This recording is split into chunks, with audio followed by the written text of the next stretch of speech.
সকলে দোয়া করেন আসাদুজ্জামান সাংবাদিকতার জন্য শহীদ হিসাবে ওনাকে কবুল করেন।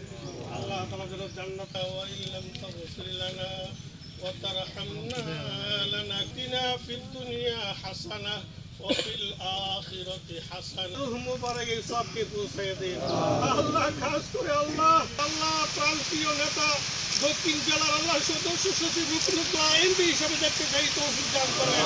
আর নয়নের মুনি ওনাকে আল্লাহ এমপি হিসাবে দেখতে। আসসালামু আলাইকুম।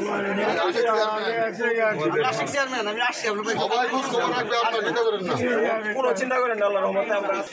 তারেক রহমান সাহেব সারা আপনার খোঁজ খবর আমাদের সকলের কাছে নিতেছেন। গতকালকে আমাদের নেতৃবৃন্দ ছিলেন এখানে। যারা পরিবারের যখন যে বিষয়ে প্রয়োজন থাকে আমরা সবসময় খোঁজ খবর রাখবো আপনাদের। তারেক রহমান সাহেব আপনাদের খবর রাখতেছেন, আপনি আমাদেরকে নির্দেশনা দিচ্ছেন আপনাকে সঙ্গে দেখা করা, আপনাকে সঙ্গে আপনার পরিবারের পাশে থাকতে বলছেন।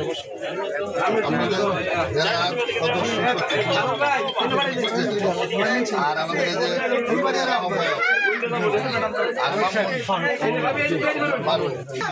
বাচ্চাদের জন্য আমরা কিছু দিচ্ছি। আবার আসবেন ফারুক সাহেব, মানুষ যারা আছে আমাদের অনেক সবাই খবর নেবেন। আপনি ছেলে কিনে দিতে পারবেন না আমরা, কিন্তু এই হত্যার বিচার হবে। তারেক সাহেব কথা দিচ্ছে এই হত্যার দৃষ্টান্তমূলক বিচার হবে।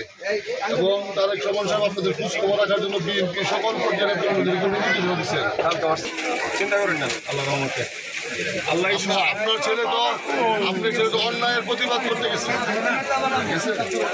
এটা সমাজের অন্যায়ের প্রতিবাদ করছে, আল্লাহ রাব্বুল আলামিন হচ্ছে আরো বুঝবে।